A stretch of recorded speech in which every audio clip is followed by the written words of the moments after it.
আসসালামু আলাইকুম ওয়া রাহমাতুল্লাহি ওয়া বারাকাতুহু।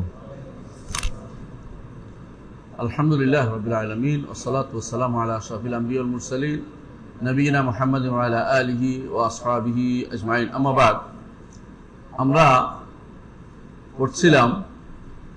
আলোচনা করছিলাম ইমাম তাহাবী রাহমাতুল্লাহ আলাইহির আকীদা নামে বিখ্যাত বয়ান ও আকীদাত আহলে সুন্নাহ ওয়াল জামাআহ এই কিতাবটির ব্যাখ্যা করছিলাম। আমরা এই কিতাবের রুবুবিয়ত সংক্রান্ত অংশ আলোচনা করেছি ইতিপূর্বেই। এর আগে আলোচনা করেছিলাম মানহাজ সংক্রান্ত, তো পরে আসছি রুবুবিয়ত সংক্রান্ত আলোচনায় এসেছি। আমরা ইনশাআল্লাহ রুবুবিয়ত আলোচনার পরে এখন গত দুই পর্ব আমরা আলোচনা করেছি আসমা ও সিফাত।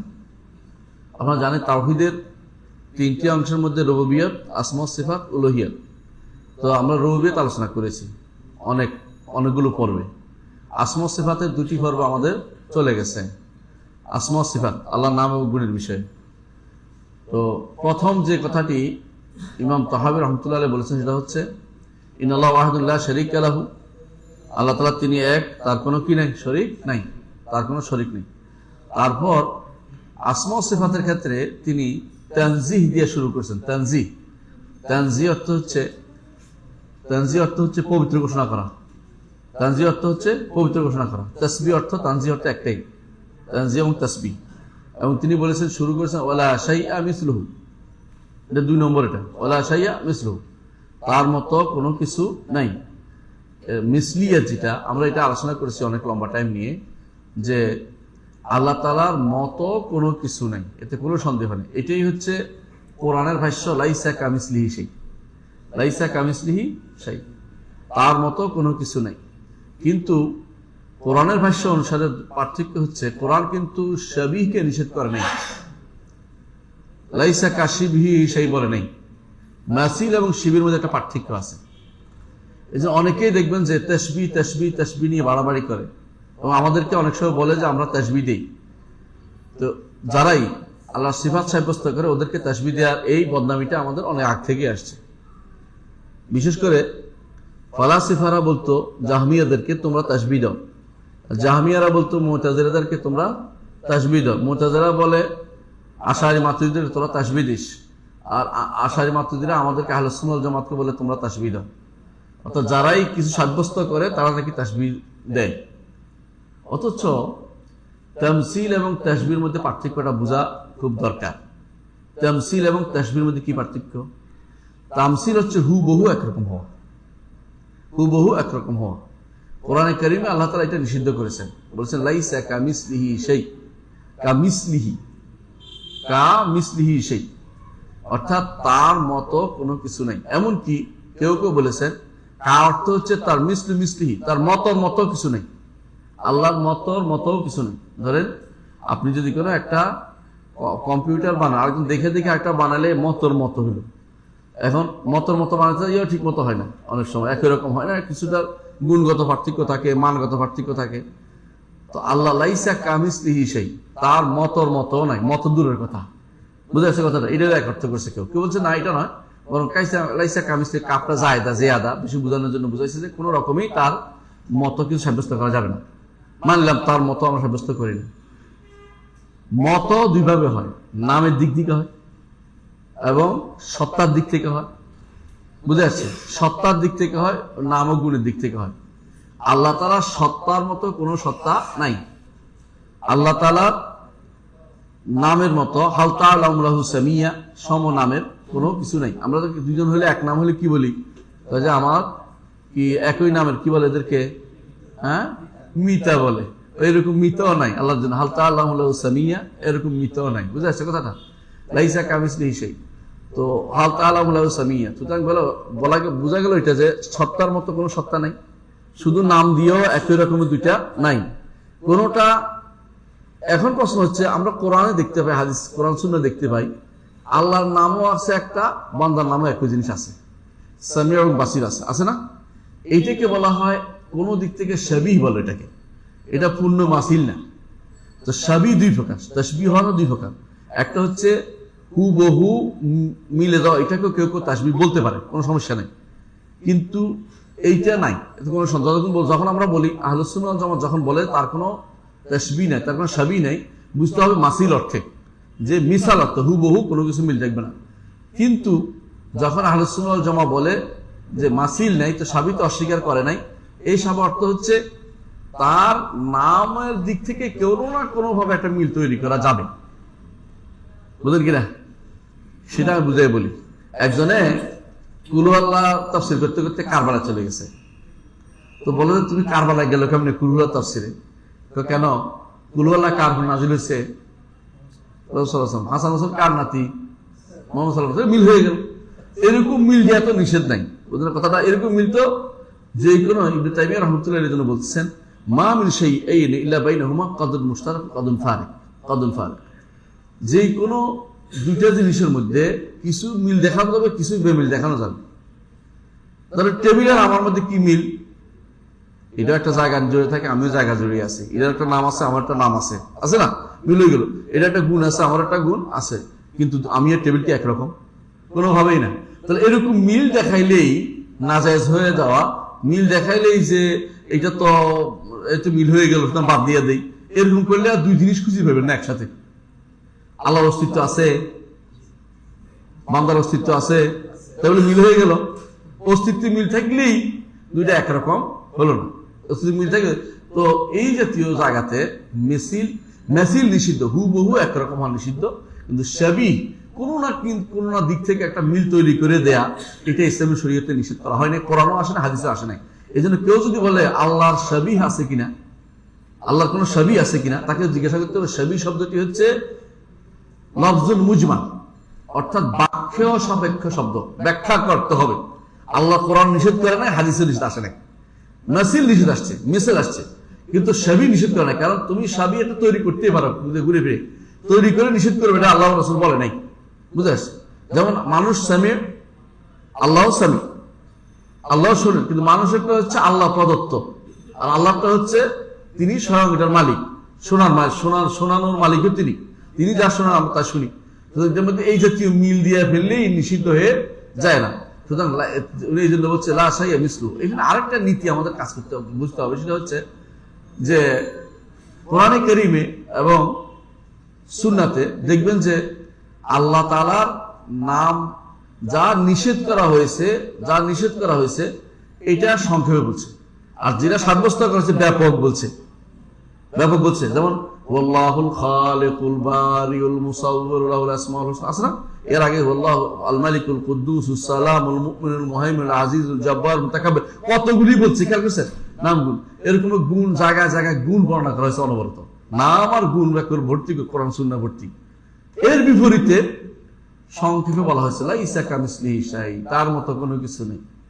কিন্তু যখন সাব্যস্ত করা দরকার তখন বলছে ওয়াহুয়াস সামিউল বাসীর, শোনেন দেখেন, বুঝছেন? আরো অন্য জায়গায় বলছেন তিনি শোনা মালিকাল মুলক, তিনি রাজা। আবার অন্য জায়গায় বলছেন তিনি, কত গুণের কোন শেষটা বর্ণনা করছে। এর অর্থ হচ্ছে কোরআন এবং সুন্নাহ যখন নিষেধ করা হয় তখন সংক্ষিপ্ত কথা বলতে হয়, আর যখন সাব্যস্ত করা হয় তখন ব্যাপক কথা বলা হয়েছে। কারণ কোনো কিছুর যেটার গুণ কম, যেটার বা যার বদনামি করা দরকার, তারই শুধুমাত্র খারাপ গুণগুলি তুলে ধরা হয়, আর যার সুনাম করা দরকার তাকে ভালো ভালো গুণগুলি উল্লেখ করতে হয়। আপনার বাড়িতে যদি কোনো মেহমান আসে, তার একটা মানপত্র পাঠ করবেন। ধরেন মন্ত্রী সাহেব আসছে, মন্ত্রী সাহেবের জন্য মানপত্র পাঠ করার সময় যদি বলেন মন্ত্রী সাহেব চোর না, মন্ত্রী সাহেব ডাকাত না, মন্ত্রী সাহেব মেথর না, মন্ত্রী সাহেব কি শুনে হইলো? মন্ত্রী সাহেব এগুলো উঠলো কেন? এই কথা বলা হলো কেন? তাই না? আল্লাহ তাআলা সংক্ষেপে বলেছেন লাইসা কামিসলিহি শাই, তার মতো কোনো কিছু নেই। এটা বলেন নাই তার মতো কোনো মানুষ নাই, তার মতো কোনো গরু নাই, তার মতো কোনো হাঁস নাই, তার মতো কোনো মোরগ নাই, এগুলো বলে নাই। কেন? এগুলি বলে অপমান করা হবে, বুঝে আসছে কথা? এই জন্য বলছে সরাসরি ওয়াহুয়াস সামিউল বাসীর, এখানে দুইটা বলছে একসাথে। বলতে পারতো তিনি সবকিছু জ্ঞানে গুণান্বিত, না, এটা বলে বিস্তারিত বলছে সামিউন বাসীরুন আলিমুন কাদিরুন খাবীরুন, সব অনেকগুলো। এটা হচ্ছে নিয়ম। আল্লাহর ক্ষেত্রে আল্লাহ তাআলার গুণ বর্ণনার ক্ষেত্রে কি করা হবে? যেগুলো নেগেটিভ গুণ এগুলি অল্প বর্ণনা করা হয়, আল্লাহ তো করেছেন, আর যেগুলো পজিটিভ গুণ এগুলো অনেক বেশি বর্ণনা করেছে। এই জন্য তাসবিহ কোরআনে যতটুকু আসছে তাহমিদ বেশি আসছে, সুবহানা যেখানে যত আসছে না তাতে বেশি আসছে আলহামদুলিল্লাহ রাব্বিল আলামিন, আছে না?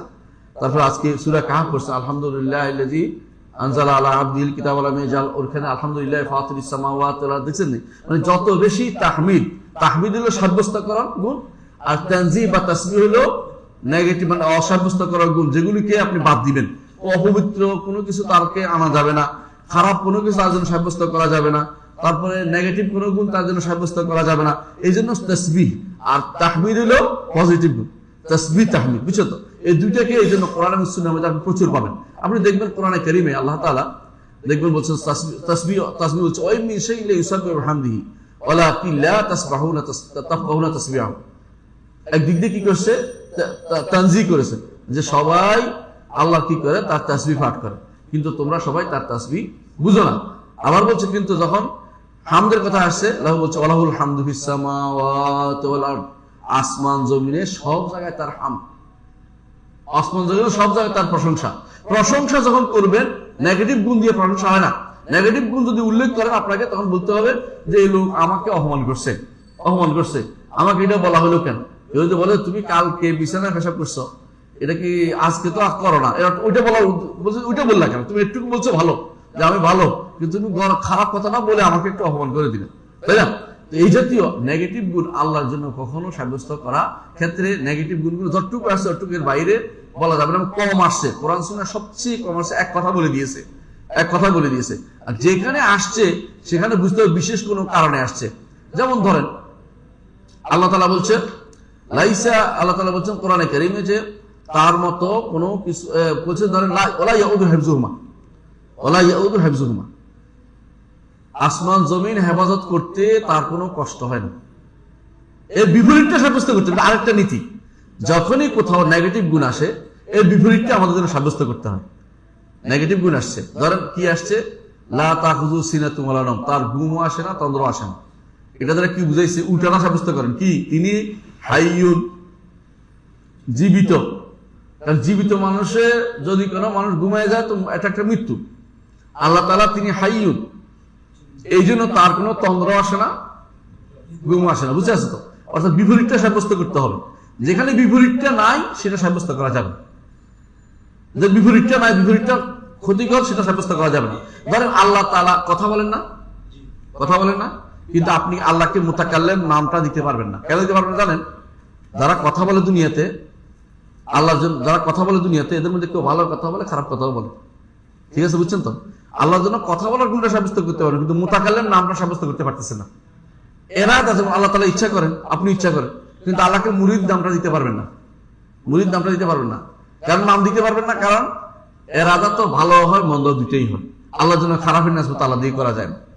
এইভাবে যখন কোন গুণ আপনি অস্বীকার করবেন আল্লাহ থেকে, যে আল্লাহর জন্য নেগেটিভ গুণটা সাব্যস্ত করব না, তখন সাথে সাথে মনে রাখতে হবে এইটা কোরআন এবং সুন্নাতে আসার কারণে বলছি, আর এর বিপরীতটা সাব্যস্ত করতে হবে। যেমন ধরেন এখানে আমাদের ইমাম তাহাবী রাহমাতুল্লাহ বলছেন, এরপরে ওয়ালা শাইয়া ইউরজিজু, কোনো কিছু তাকে অপরাধ করতে পারে না। কাকে? আল্লাহকে অপরাধ করতে পারে না। এটা নেগেটিভ গুণ বুঝছে, তাই না? এটা কোরআনে আছে। কোথায় আছে কোরআনে? আল্লাহ তাআলা বলছেন ওয়া মা কানা আল্লাহু লিইউরজিজাহু মিন শাইইন ফিস সামাওয়াতি ওয়াল আরদি ইন্নাহু কানা আলিমান কাদিরা। আসমান এবং জমিনে কোনো কিছু তাকে অপারগ করতে পারে না, কারণ তিনি ইন্নাহু বললে, কখনো কথার পরে আল্লাহ তাআলা ইন্নাহু বললে এটা তাহলিল হয়, মানে কারণ অর্থ এটা কারণ তিনি সবকিছু জানেন এবং ক্ষমতাশীল, কোনো কিছু তাকে অপারগ করতে পারে না।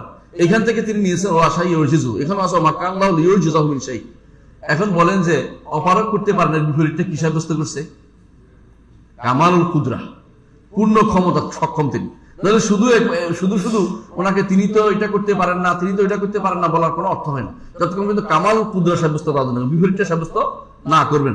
বিপরীতটা সাব্যস্ত করার জন্য আপনি বলছেন যে তারা কোনো কিছু অপরাধ করিতে পারেন, আল্লাহ তাআলা সেটা বলেছেন। এখানে একটা জিনিস বলেন, দেখেন আয়াতের শেষে কি বলছে, ইন্নাহু কানা আলিমান কাদিরা। অপরাধ করতে পারে না কারণ তিনি জানেন এবং সক্ষম। একজন মানুষ কখন অপরাধ হয়? যখন জানে না। আল্লাহ বলছে কারণ তিনি জানেন, সুতরাং আপনি আল্লাহর জন্য আলিম সাব্যস্ত করছেন। অপরাধের বিপরীতটা এখানে নিয়ে আসছে। আবার তিনি আরেকজন মানুষ কখন পারে না? যখন আসলে সক্ষমতা নেই, জানে কিন্তু করতে পারে না, জানে কিন্তু শক্তি সামর্থ্য নেই। আল্লাহ তাআলা দুটোই সাব্যস্ত করেছে আয়াতের শেষে, যে আল্লাহ তাআলা আলিম কাদির, কোনো কিছু তাকে অপারগ করে দিতে পারে না।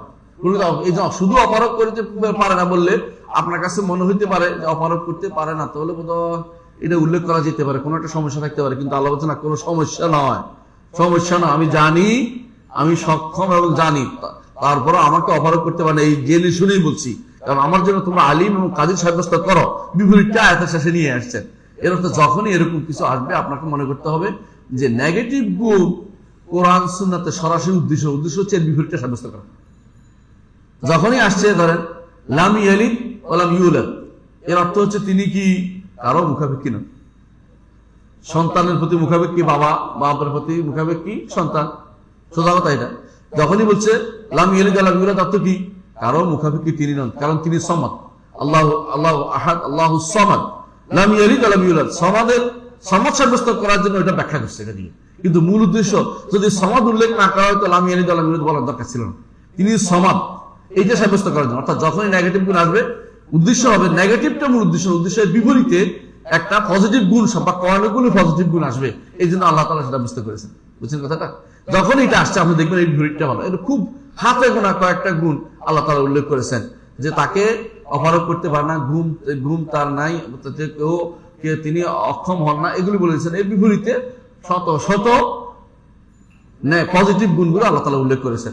তো এইটাই আমাদের মনে রাখতে হবে। কিন্তু দুনিয়ার বুকে মানুষ অনেক সময় নেগেটিভ গুণগুলোকে নেগেটিভের জন্য উল্লেখ করে, কিন্তু কখনো কখনো নেগেটিভ উল্লেখ করার দ্বারা তাদের উদ্দেশ্য হয় নেগেটিভ না, বিপরীতটা চাচ্ছি।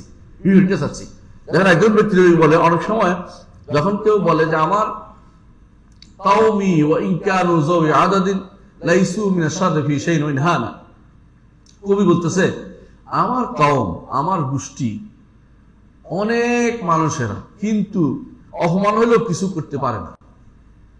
দেখি তার গুণ বর্ণনা করলো, হ্যাঁ, যেহেতু পারে না, বুঝছেন তো আপনি, অপমান হলেও কিছু করতে পারে না, তাহলে বোঝা গেল গুণ বর্ণনা করে না, উদ্দেশ্য হচ্ছে অপমান করার জন্য। আমার ধরো বললো, ধরেন কবি বলতেছে কোবাইল এত, আমার কবি এত, আমার কবিলা, আমার পুত্র এতই ক্ষুদ্র, না ইয়াকদিরু না বিযিম্মা, কারো কোনো জিম্মাদারি নিয়ে গাদ্দারি করে না, ওয়ালা ইউজলিমুন নাস হাব্বাতা খারদালি, কারো কোনো জুলুমও করে না। অর্থাৎ কেউ যদি তারে মারে আছে নড়ে চড়ে না। এটা তারা কি প্রশংসা করছে না, বলার উদ্দেশ্য হচ্ছে তাদের কোনো সেদবোধ নাই, তাদের কোনো ক্ষমতা নেই, কিছু নাই, এটা বলা উদ্দেশ্য। নেগেটিভ সেন্সে বলার সাথে আল্লাহর জন্য নেগেটিভ সেন্সটা উল্লেখ করা হবে না। নেগেটিভ যদি বলা হয় সাথে সাথে কি করতে হবে, পজিটিভ গুণটা উল্লেখ করতে হবে। এটা ওদের মতো হবে না। তারা কি করে, বেশিরভাগ যারা নেগেটিভ গুণ উল্লেখ করে বেশিরভাগ সময় এদের উদ্দেশ্য হচ্ছে নেগেটিভ বলা, ওরা পজিটিভ উল্লেখ করে। পজিটিভ কেন উল্লেখ করা জানেন?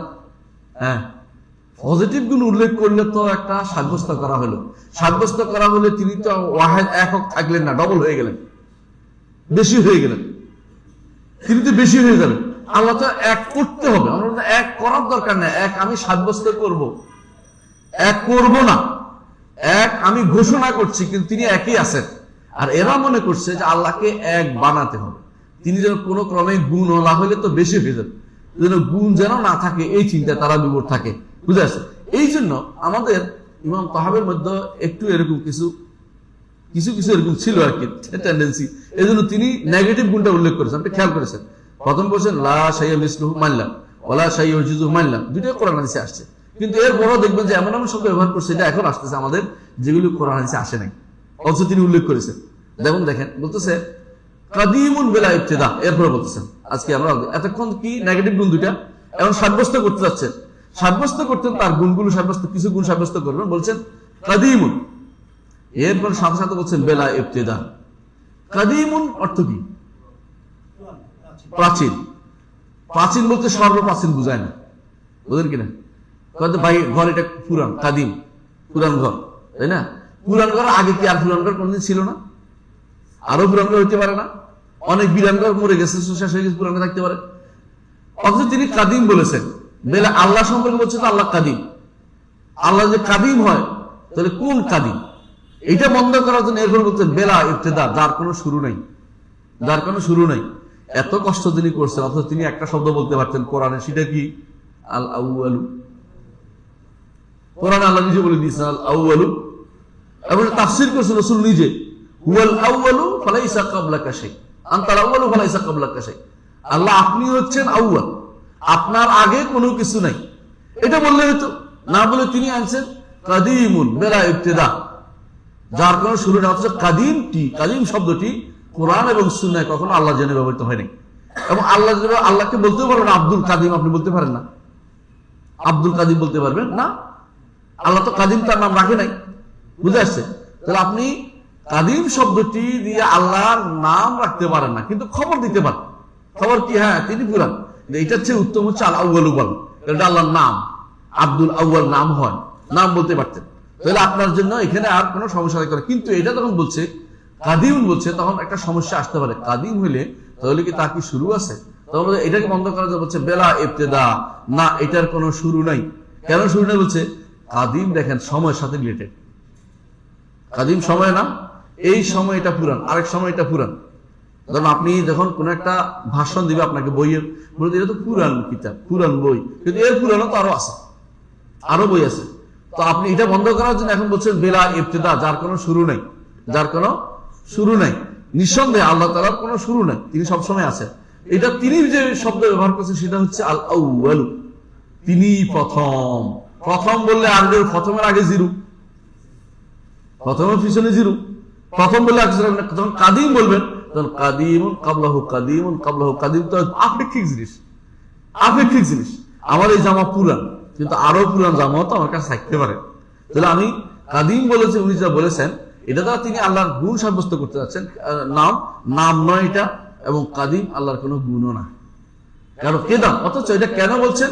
কারণ মুতাজিলারা মনে করে, ওরা মুতাজিলার দ্বারা প্রভাবিত হওয়ার কারণে সমস্যা হয়েছে। আশারি মাতুরিদিরা তারা মনে করে যে কেদাম হচ্ছে আল্লাহ সবচেয়ে বড় সিফাত, আর কোনো সিফাত নাই, একটাই সিফাত গুণ, সেটা হচ্ছে আল্লাহ কাদিম। আল্লাহ কাদিম বলা যাবে। এখন এই গুণটা এদের সাথে নিজেদের মাইন্ড সেট করার কারণে এটা ছাড়তে পারে নাই আশারি মাতুরিদিরা। এরা এখনো বলে আল্লাহ কাদিম।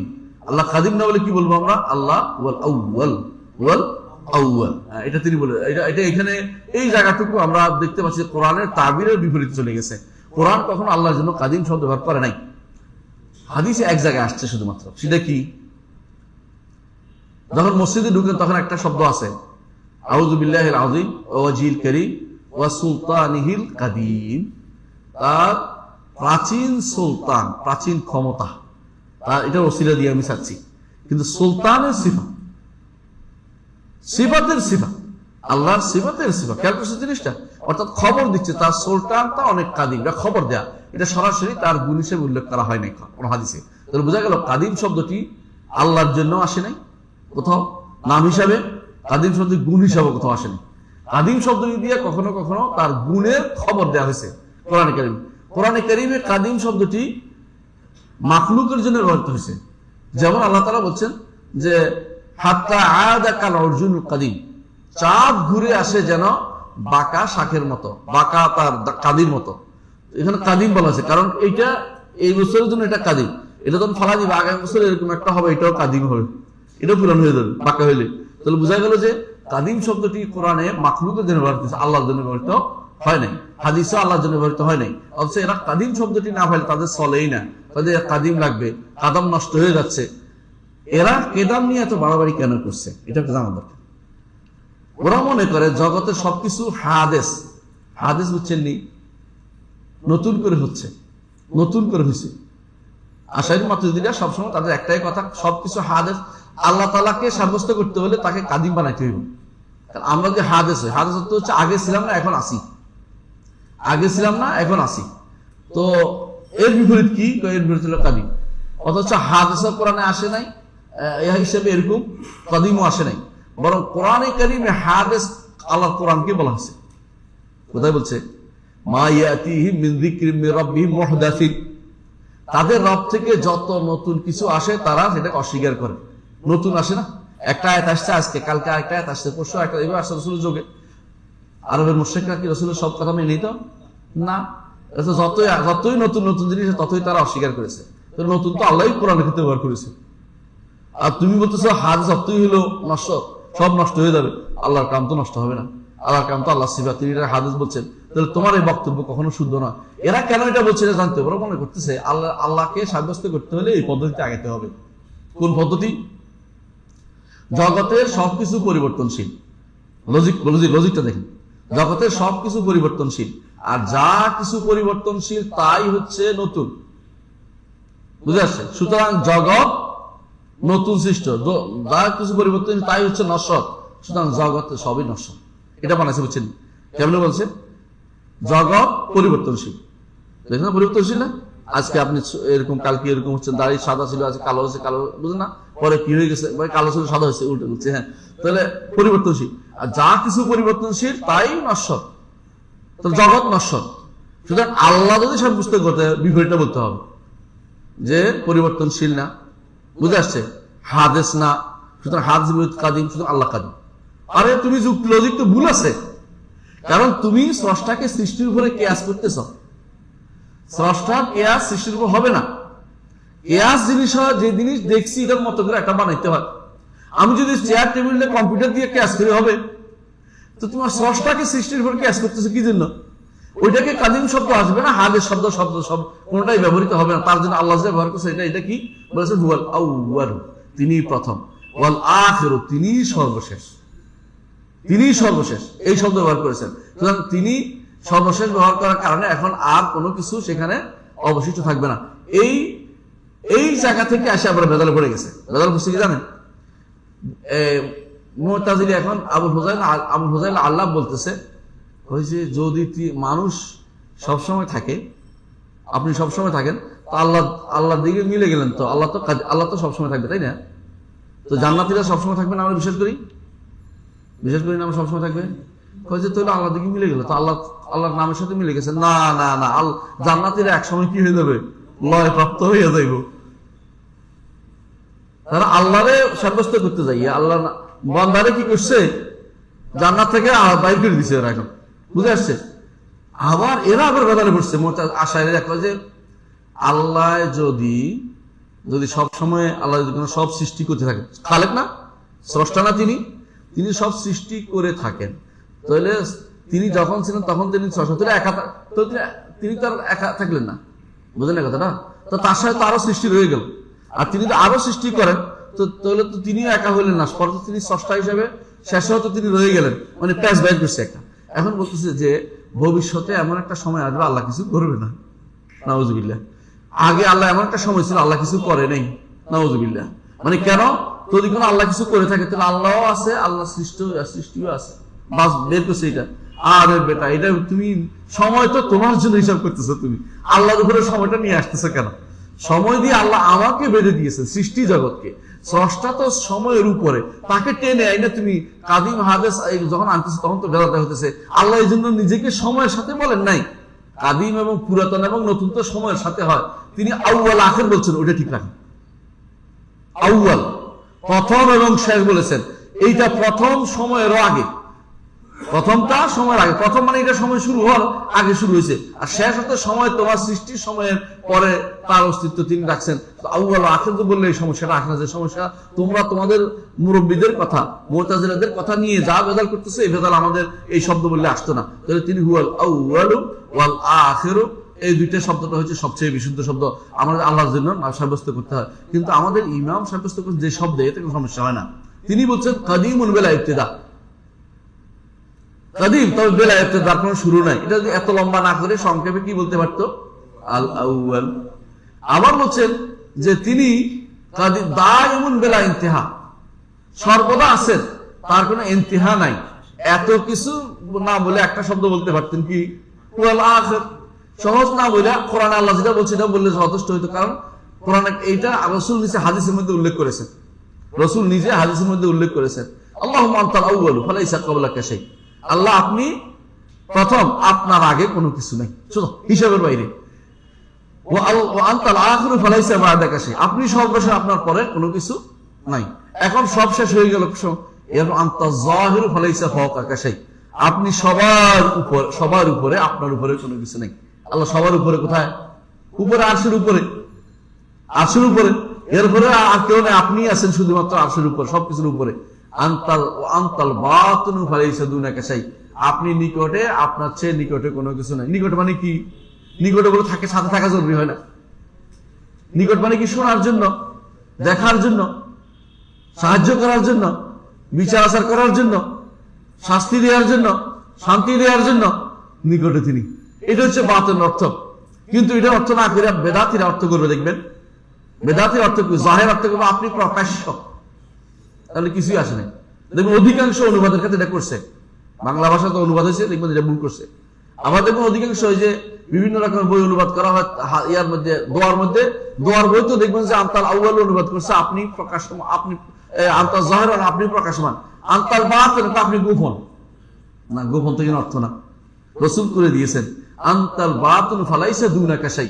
রসুল হচ্ছে আর কে আছে যে রসুল আল্লাহর কোরআনের ব্যাখ্যা দিবে?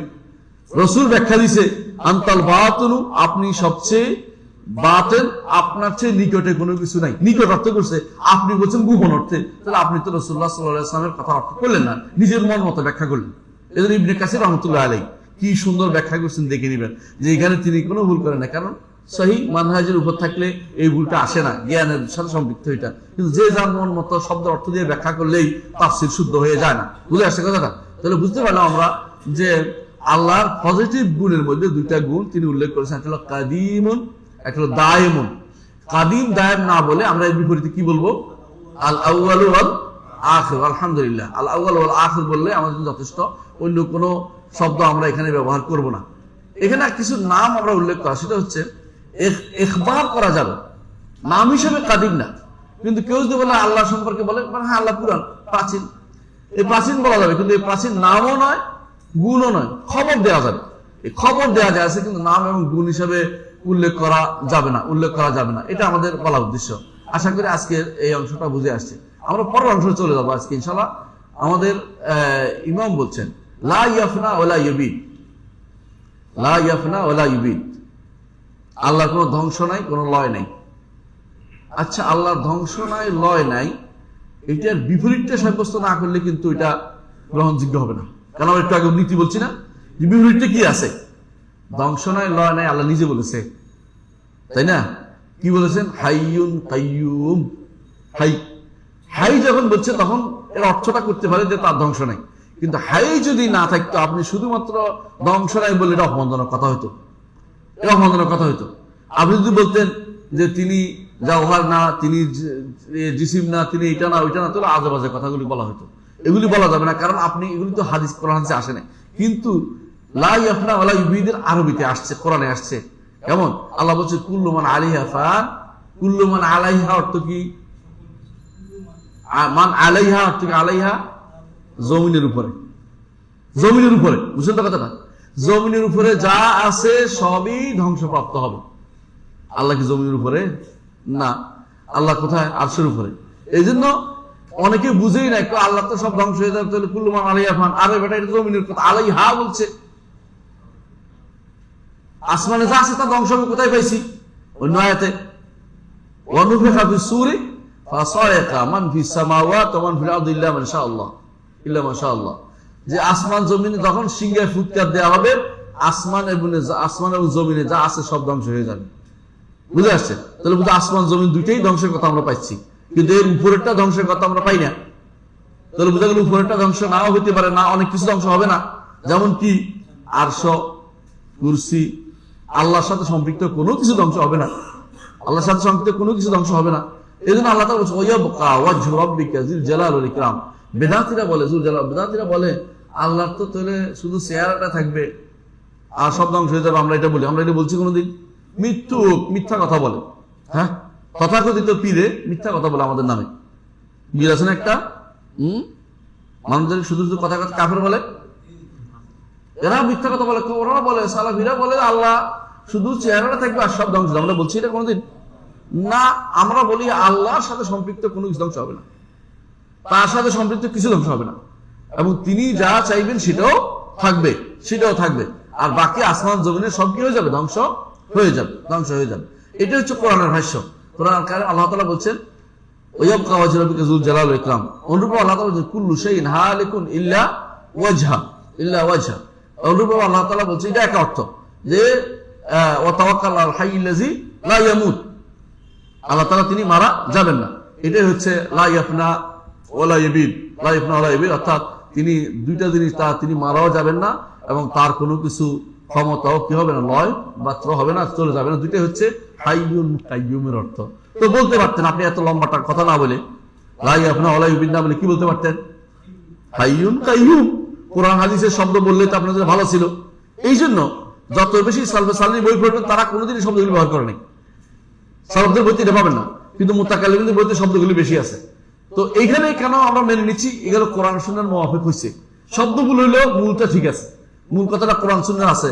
কিন্তু উনি কোনোদিন আলহামদুলিল্লাহ ইমাম তাহাবী বলেন নাই লাইসা বিজাওহার, এটা বলেন নাই। কারণ জাওহারের বিপরীতে কিছু নাই। অবশ্যই তিনি জাওহার বলতে কি বুঝাচ্ছে এই নিয়ে ইখতিলাফ মতভেদ। ওয়ালা আর এটাও বলে নাই, ওয়ালা জিসিম এগুলো বলে নাই উনি। কারণ উনি বলে নাই কেন? কারণ এগুলি হচ্ছে বিতর্কিত, কোরআন সুন্নাহ দলিল দিয়ে সাব্যস্ত করা যাবে না। বানোয়াট কথা দিয়ে আল্লাহর জন্য এটা নয় এটা নয় এটা নয় বলে এটা অপমানজনক কথা হয়। এই জন্য তিনি এটা আনেন নাই। তিনি যেগুলো আনছেন এগুলো দলিল পাওয়া যায় বলেই তিনি সেগুলো আনছেন। তবে এই শব্দ ব্যবহার না করে যদি তিনি পৌরাণিক শব্দ ব্যবহার করতেন, হাদিসের শব্দ ব্যবহার করতেন, তাহলে সেটা হয়তো সবচেয়ে উত্তম, সেটা হয়তো সবচেয়ে উত্তম। সুতরাং আমরা বুঝতে পারছি যে তার জন্য, আল্লাহর জন্য এই গুণগুলি সাব্যস্ত করে, এবং আরো গুণ আছে। আপনি দেখেন ইমাম তাহাবী রাহমাতুল্লাহ আলাইহি এখানে দুইটা গুণ সাব্যস্ত করেছেন। একটা কি, একই জায়গাতে লা ইয়াফনা, যে তিনি ধ্বংস হবেন না। এই গুণগুলি নেগেটিভ গুণ বলা হয়। এটাকে পজিটিভলি উল্লেখ করলে কি হইতো? হাইয়ুন। বুঝে আসছে? আমরা পজিটিভ বেশি উল্লেখ করি, নেগেটিভ কম উল্লেখ করি। দুর্ভাগ্যবশত উনি পজিটিভ কম উল্লেখ করেছেন, নেগেটিভ গুলি সব উল্লেখ করেছেন, নেগেটিভ বানাই উল্লেখ করেছেন। নেগেটিভ বানাই উল্লেখ কারা করে? কারা করে? এই বেদাল আছে। তিন ধরনের মানুষ আছে জগতে। এক ধরনের মানুষ আছে মনে করে যে, বিশেষ করে দার্শনিকরা, তারা মনে করে যদি আমি বলি আল্লাহ আছেন, তাহলে থাকলে কি লাগে? জায়গা লাগে। থাকলে জায়গা লাগে না?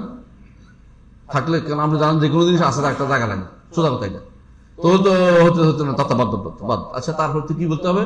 তাহলে আল্লাহ নাই নন। বুঝছেন কথাটা? হ্যাঁ, আল্লাহ নাই নন, মাদুম নন।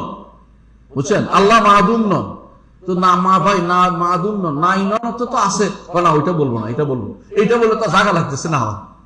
এটা হলো প্যাসের কথা, এটা হলো দার্শনিকরা বলে। বুঝছেন তো? দার্শনিকদের এই কথাই পরবর্তীরা এরা আনতে আনতে নেগেটিভ সেন্সটা তাদের কাছে বেশি ক্রিয়েটিভ হয়ে গেছে। এখন তারা সবকিছুতে কেবল এটা নয় এটা নয় এটা নয়, আল্লাহ এইগুলি তো আল্লাহ তাআলা শত শত হাজার হাজার গুণ, আল্লাহ শত শত গুণ। আল্লাহর গুণের শেষ আছে? নামেরও তো শেষ নেই, এক একটা নামের ভিতরে বহু গুণ। তাহলে আল্লাহ তাআলার নাম এবং গুণকে যারা সংকীর্ণ করতে পারে তারা আল্লাহকে চিনতে পারে নাই। আল্লাহকে চিনার জন্য নাম এবং গুণ যত বেশি জানবেন তত আল্লাহকে বেশি চিনতে পারবেন। আর ওরা কি করছে, যত নেগেটিভ গুণ দেখা দেওয়া যায় তত আল্লাহকে তারা মনে করে সাব্যস্ত করতেছে, তত সাব্যস্ত না করে অসাব্যস্ত হয়ে যাচ্ছে। এটা তারা বুঝতে পারে না।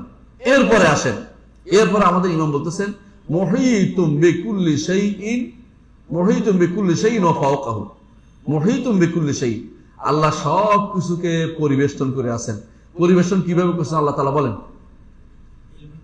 ইলমের মাধ্যমে। আহসানতা। ইলমের মাধ্যমে আল্লাহ তাআলা সবকিছু পরিবেষ্টন করে আছেন। সবকিছু আল্লাহ তাআলা তার ইলম দিয়ে পরিবেষ্টন, কোনো কিছু তার ইলমের বাইরে নাই। লা ইয়াযুবু আনহু মিসকালু যাররাতিন ফিস সামাওয়াতি ওয়া ফিল আরদি ওয়া লা আসগারা মিন যালিকা ওয়া লা আকবার ইল্লা ফি কিতাবিন মুবিন।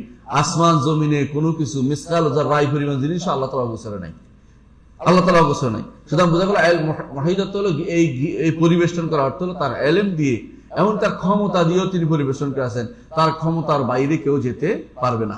মুহীতুম বিকুল্লি শাইইন, এইটা তিনি কোরআনে কারীমের শব্দ দিয়ে বলছেন। পজিটিভ গুণ না, এটা নেগেটিভ বলে নাই। নিঃসন্দেহে কোরআনে কারীম আল্লাহ তাআলা এটা বলেছেন। আল্লাহ তাআলা বলছেন ওয়ালা ইউহীতুনা বিইলমা, কেউ তাকে জ্ঞানে কি করতে পারবে না, পরিবেশন করতে পারবে না। কিন্তু আহাতা কুল্লু শাইইন ওয়া আহসা কুল্লু শাইইন আদাদা, সব কিছু তিনি পরিবেশন করেছেন এবং গুণে আছেন, একটাও ফলাইতে পারবি না। কোনো বেটা হাসরে মাঠ থেকে বলে আমি একসাথে করে চুরি করে বের হয়ে চলে যায়, আমরা দেখতে যেন না হয়, পারবেন? আল্লাহর সামনে কিন্তু যাইতেই হবে। আহাতা বলে এটাকে, যে তিনি সব দিক থেকে পরিবেষ্টন করে আছেন, তার ইলম এবং কুদরত দিয়ে পরিবেষ্টন করে আছেন। সুতরাং আপনি ইচ্ছা করলে পালাতে পারবেন না। আমাদের পরিবেষ্টন হলে আমরা হাত দিয়ে ধরে পরিবেষ্টন বুঝাই, আল্লাহর জন্য এটা এই অর্থে পরিবেষ্টন বুঝাবেন না। কি অর্থে বুঝাবে? যে তার ইলম এবং কুদরতে তিনি সবকিছু পরিবেষ্টন করে আছেন।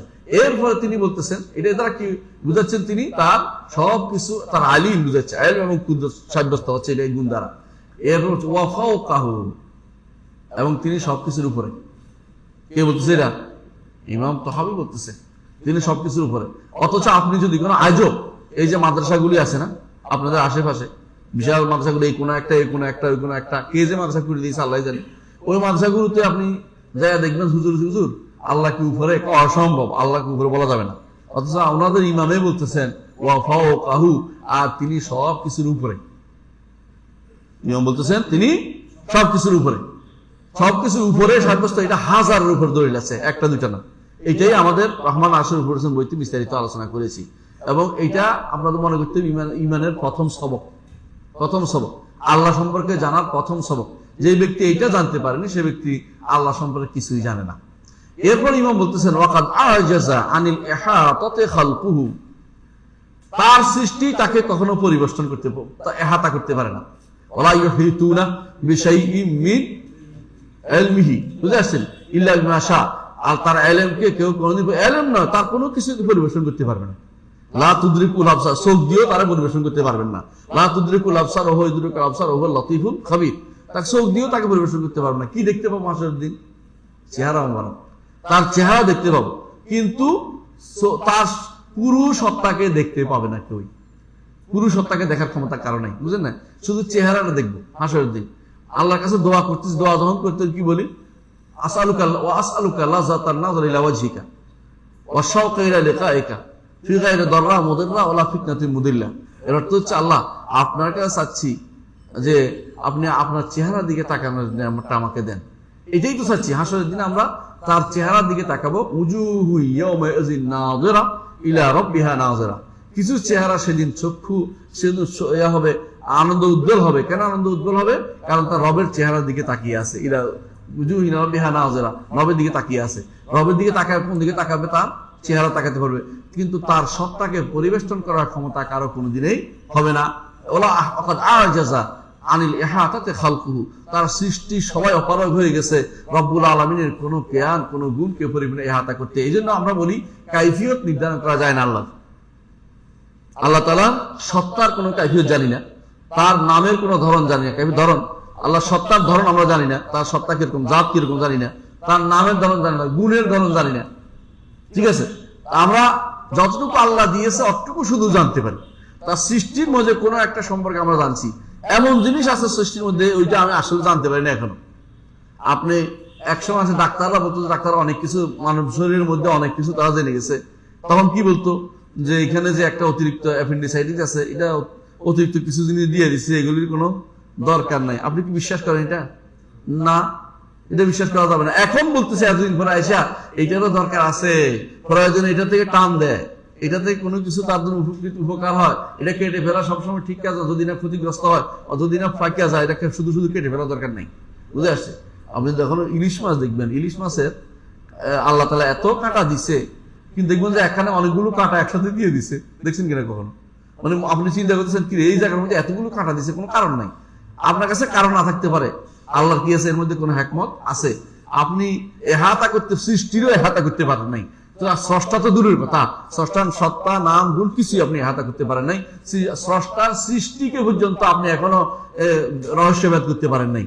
এই পৃথিবীর রহস্যভেদ দূরের কথা, একটা সময় মনে করতে কি জানেন, যে এই যে চাঁদ সূর্য আছে না, মনে করতো যে এটা অষ্টম গোলার্ধ আছে, একটা গোলার্ধ আছে, গোলার্ধের মধ্যে লম্বা লম্বা খাম্বা দিয়া উপর থেকে এটা নিচের দিকে ওই যে লাইট দেন ফিট করছে, এরকম এরকম আল্লাহ বোধ হয় এরকম লাইট ফিট করে দিয়ে নিচের দিকে এগুলো লটকে রাখছে। এটা মনে করতো বাতলি মুসবা, এরা এটা মনে করতো, বাতলি যারা ছিল না আগেকার দিনে যারা ছিল সব এটা মনে করতো। এই কিছুদিন আগে মানুষ আবিষ্কার করছে, আরে না ওইটা এক জায়গায় নয়, একদম অষ্টম গোলার্ধের মধ্যে লম্বা করে কি লাইট দেওয়ার মতো না, এটা এটা এক একটার এক এক গোলার্ধ, কোথা থেকে কোনটা আছে এখন পর্যন্ত খুঁজে পাওয়া যাচ্ছে না অনেকগুলো। এবং পৃথিবী কেন্দ্রিক নয়, এটা এটা ভিন্ন কেন্দ্রিক, এটা আলো আল্লাহ ফেলে বিশেষ ভাবে আল্লাহ তাআলা পৃথিবীতে এটা আলোটা ফেলতেছে অনেকের, অনেকগুলো আলো পৃথিবীতে আসে না। এখন বুঝছো এটা? হ্যাঁ, তাহলে সৃষ্টির রহস্য ভেদ করতে পারো নাই, তুমি স্রষ্টার রহস্য ভেদ করবা? সৃষ্টির রহস্য ভেদ করতে পারো নাই। সৃষ্টির রহস্য রূপ কোথায়, রুটা কই আপনি দেখতে পাবেন, আপনি দেখতে পাবেন রূপ কোথায়, কই। এই জন্য একজন বলতেছে রূপ অর্থ হলো লাল, এটা রক্তটা বোধ রূপ। আরেকজন বলছে না এটা না তো কি, গায়ের যে শক্তি সামর্থ্য এটা বোধ রূপ। আরেকজন বলছে না এটা না, এটা না তো কি, ওই যে আসলে শরীরের মধ্যে যে এনার্জি, এনার্জিটা বোধ রু, এনার্জি খাইতেছে, এনার্জি খাইয়ে রু বাড়াচ্ছে, আরো মনে করতেছে এনার্জি না। তো কি এইটা বোধ হয় সম্ভবত মানুষের শরীরের মধ্যে কিছু একটা আছে যেটা খুঁজে পাও না। এইটা তো আমরা বলতেছি কিছু একটা আছে খুঁজে পাও না কেন তুমি? তো বলে একদম বেশি চালাকি বলছে রু নাই, যেটা আছে এটাই। কিন্তু রু যে আছে এটা আমরা বিশ্বাস করি। তাহলে মানুষ কোথায় যায়? মরে যায়। আমরা বলি রুহ জিসিম, এমন একটা সূক্ষ্ম জিসিম যেটা বের হয়, এটা বের হয়, ঢুকে পালায়। হাদিস দেখা যাচ্ছে পালায়ও, জায়গা পালাচ্ছে শরীরের মধ্যে, বোঝা যাচ্ছে এটা কি কর্মক্ষম একটা জিনিস আছে। আমি এটাই ভেদ করতে পারি নাই সৃষ্টির ভিতরে আল্লাহ তাআলা সম্পর্কে আপনি কিভাবে এহাতা করবেন? কিছুই এহাতা করতে পারবেন না। আল্লাহ যদি কোনো কিছু জানিয়ে দেয় সেটা বলতে পারবেন।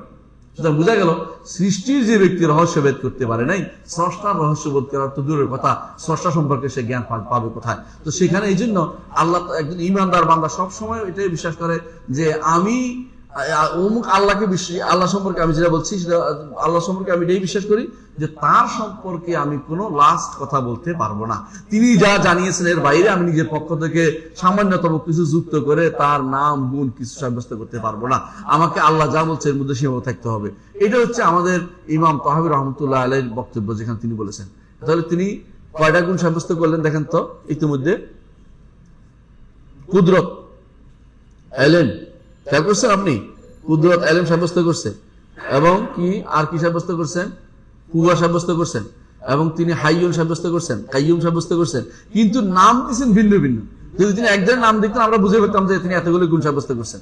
আবার তিনি এরাদা সাব্যস্ত করছেন, তবে দেখবেন নেগেটিভলি আনছে, এভাবে আনছে। কিভাবে আনছে? ওয়ালা ইয়াকুনু ইল্লা মা ইউরিদ,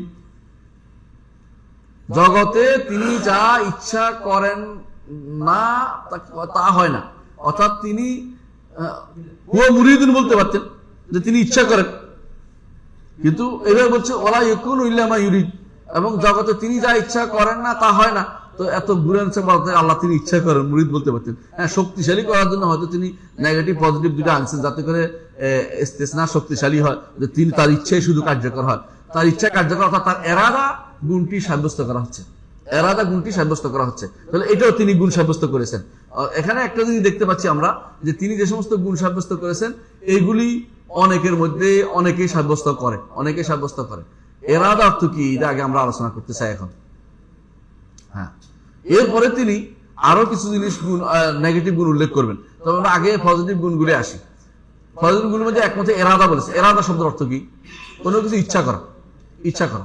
ইচ্ছাটা দুই প্রকার, একটা হচ্ছে আল্লাহর ইচ্ছা দুই প্রকার, একটাকে এরাদা কাউনি, একটা এরাদা শারঈয়া। সূর্য পূর্ব দিকে ওঠে, এটা কি শরীয়তের সাথে বেঁধে দিছে? না।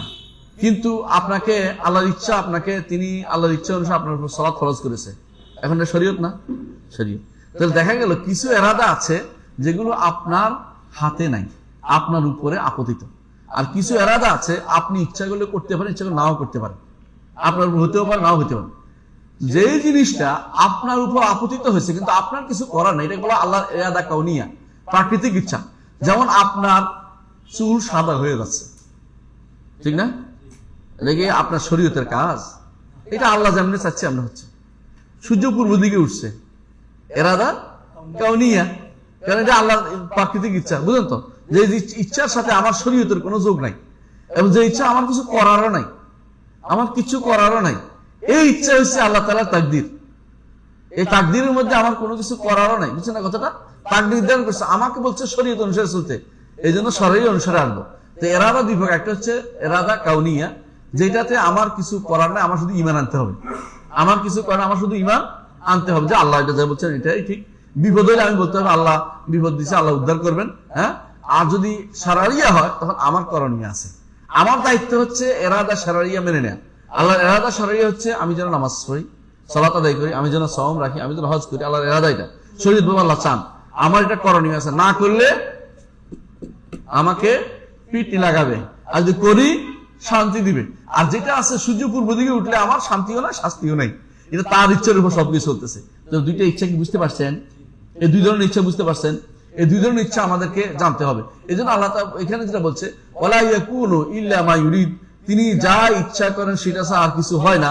এখানে বলা কোন ইচ্ছা হবে? কাউনিয়া, কাউনিয়া হবে আগে, আগে হবে কোনটা? কাউনিয়া। কেন হবে কাউনিয়া? অবশ্য তার এরাদার বাইরে যাওয়ার কিছু নাই। কিন্তু ধরেন আবু জাহাল, তার ব্যাপারে দুইটা ইচ্ছা সক্রিয়, একটা কি শারীরিক ইচ্ছা, একটা কাউনি ইচ্ছা। কোনটা কোনটা কাজ করছে? কাউনি ইচ্ছা কাজ করছে। শারীরিক ইচ্ছা হলে ঈমান আনতো। ঈমানদারের আবু বকরের ব্যাপারে দুইটা ইচ্ছা কার্যকর হয়েছে, একটা কি শরীর ইচ্ছা, কাউনি ইচ্ছা, দুইটা একসাথে হয়ে গেছে। বুঝে আসছে? অর্থাৎ কাউনি ইচ্ছা কখনো বাদ যায় না, কিন্তু শরীর ইচ্ছা কখনো কখনো কি হয়? ব্যতিক্রম হয়। কারণ যেটা আল্লাহ পছন্দ করে না বন্দা এটা করে, বন্দা এটা করে, করলার কারণে আল্লাহ শাস্তিতে রয়েছে, জানাই দিলাম কিন্তু তোর জন্য শাস্তি রয়েছে। তারপরে সে বলে আমি শাস্তিটা যাই থাকো আমি এটা করবো, আল্লাহ আমিও তোমাকে জাহান্নামে দিব, তুমি যেহেতু আমার বিরুদ্ধে গেছো। কিন্তু এখানে তার কি আছে? বান্দা ইচ্ছা করার অধিকার রয়েছে। এই জন্য বান্দা, এখন বলেন, বান্দা শারীরিকভাবে আল্লাহর মুখালফত করে, শরীরের ইচ্ছার বিরোধিতা যখন করে, সেটাও কি আল্লাহর ইচ্ছা নয়? সেটাও ইচ্ছা। সেই ইচ্ছা কোন ইচ্ছা? কাউনি ইচ্ছা। তো এই জন্য এখানে কথা ঠিক আছে, ওয়ালা ইয়াকুলু ইল্লা মা ইউরিদ, তিনি যা ইচ্ছা করেন তার বাইরে কেউ যেতে পারে না। এই জন্য আল্লাহ তাআলা কোরআন কারীম, এটা ওই আয়াতের অর্থ যে আয়াত আল্লাহ বলছেন সূরা ইনসানের 30 নম্বর আয়াত, যে ওমা তাশাউনা ইল্লা ইনশা আল্লাহ ইন্নাল্লাহা কানা আলিমান হাকিমা। 31 নম্বর আগের আয়াতটা এটা। এখানে কি বলেছে যে তোমরা যত ইচ্ছাই করো না, আল্লাহর ইচ্ছা না হলে তোমাদের কাজটা হবে না। তো শারীরিক ইচ্ছাও আল্লাহর ইচ্ছাধীন, কাউনি ইচ্ছাও আল্লাহর ইচ্ছাধীন। তো কাউনি ইচ্ছা অবশ্যই ঘটবে, শারীরিক ইচ্ছা কখনো না ঘটলেও তার ব্যাপারে কাউনি ইচ্ছা ঘটে যাবে, ইচ্ছা ঘটবেই। সেই ঘটে শারীরিক ইচ্ছা ঘটে না, কিন্তু কাউনি ইচ্ছা ঘটছে। কিন্তু কোন বান্দার ব্যাপারে শারীরিক ইচ্ছা হতে পারে, নেককার বান্দার ব্যাপারে শারীরিক ইচ্ছা হতে পারে, কাউনি ইচ্ছাও হতে পারে। বান্দার উপর দুটাই কার্যকর। আর কাফের উপরে শারীরিক ইচ্ছা কার্যকর হয় না, কাউনি ইচ্ছাটা কার্যকর হয়। এই জন্য আল্লাহর ইচ্ছার বাইরে কোনো কিছু হয় না। এটাকে বলা হয় ইচ্ছা, হ্যাঁ, মাশিয়া, এটাকে বলা হয়। যেটা বলে কাউনি ইচ্ছা, এটা আরেক নাম হচ্ছে মাশিয়া আম্মা, মাশিয়া ওমা তাশাউনা ইল্লা ইনশাআল্লাহ। আর যেটা শারীরিক ইচ্ছা, এটাকে বলা হয় এরাদা, এরাদা দ্বীনিয়া বলা হয়, এরাদা দ্বীনিয়া। এটা বান্দা মানতেও পারে, নাও মানতে পারে। মানলে তার জন্য জান্নাত, না মানলে তার জন্য কাউনি ইচ্ছা এসে কোথায় নিয়ে যাবে? তারে জাহান্নামে নিয়ে যাবে। বুঝে আসছে কথাটা? হ্যাঁ, এটা হচ্ছে এরাদার ব্যাপারে আমাদের বক্তব্য। আশা করি এটা আমাদের বুঝে আসছে যে এরাদা কয় প্রকার। ঠিক আছে, এরাদা কয় প্রকার বুঝে আসছে, এবং এখানে কোনটাকে উদ্দেশ্য নিয়েছি আমরা। আচ্ছা, এরপরে এই মাসলার সাথে জড়িত হচ্ছে যে হিকমত কি। অনেকে বলতে পারেন আল্লাহর কাউনি ইচ্ছার হিকমত কি? আল্লাহর কাউনির ইচ্ছার হিকমত আমাদের জানা নাও থাকতে পারে। শারীরিক ইচ্ছার হিকমত আমরা বুঝি, অনেকগুলো আমরা বুঝিও না, অনেকগুলো বুঝিও না। হিকমত যদি বুঝা যায় তাহলে সবচেয়ে ভালো। কোন একটা হিকমত জানলাম, আলহামদুলিল্লাহ, না আল্লাহ জানিয়েও দেয় অনেক সময়, কিন্তু যখন আল্লাহ জানায় না, তখন এটা অর্থ হলো আল্লাহ তাআলা এটা দিয়েও পরীক্ষা করতে চাচ্ছেন যে বান্দা হিকমত না জানার পরেও কাজটা করছে। যেমন ধরেন অজু ভেঙে যায় কি গোস্ত খাইলে? ওটের গোস্ত খাইলে। আজ পর্যন্ত কেউ রহস্যভেদ করতে পারে না এটা। কিন্তু যারা মানে তারা কি মনে করে যে আমি আল্লাহ তাআলার নির্দেশকে মেনেছি, হিকমত জানি না, কোনো সমস্যা নাই। আল্লাহ তো রাসূল বলছেন যেহেতু অজু ভেঙে যায়, আমি মেনে নিচ্ছি, অজু ভেঙে যায়, আমি অজু করে নেই। আর যারা মনে করে হিকমত জানলাম না, এটা কোনো এই হিসেবে তারা কিন্তু ছাড়ে না। তারা ছাড়ে কি হিসাবে? হাদিস এটার এই সমস্যা, বা হাদিস এটা ওই সময় আসছে যখন এটা অর্থ ভিন্ন অর্থ করে। কিন্তু কেউ হিকমতের কারণে ছেড়ে দিবে এই কাজটা করে না, এই কাজটা করে না। হ্যাঁ, মুতাজিলারা বলে হিকমত থাকা বাধ্যতামূলক, না জানলে ওইটা করবো না। এই জন্য তারা বলে না জানলে বিশ্বাসও করবো না, কাজও করবো না। এই জন্য তারা বলে আল্লাহ তাআলা এই চুলের উপর দিয়ে আল্লাহ আমারে কেন ভার করবেন? চুলের উপর দিয়ে, ওই যে কোন চুল বলছে না, চুলের মতো না, আর ধার কিসের মতো? ইস্পাতের মতো ধার, মানে সে ধার বলছে, হীরার মতো ধার বলছে। ধারের উপর আল্লাহ কেন ভার করবেন? কারণ তো বুঝতেছি না। কারণ যেহেতু বুঝি না, এটা অস্বীকার করে বলছে। আমরা বলি না, আহলে সুন্নাত জামাত বলে কারণ বুঝা গেলেও মানতে হবে, কারণ বুঝা না গেলেও আমাকে মেনে চলতে হবে। ঠিক আছে, বুঝে আসছে কথাটা? আলহামদুলিল্লাহ। তাহলে আমরা এইটুকু আমরা জানলাম। এরপরে বলতেছেন যে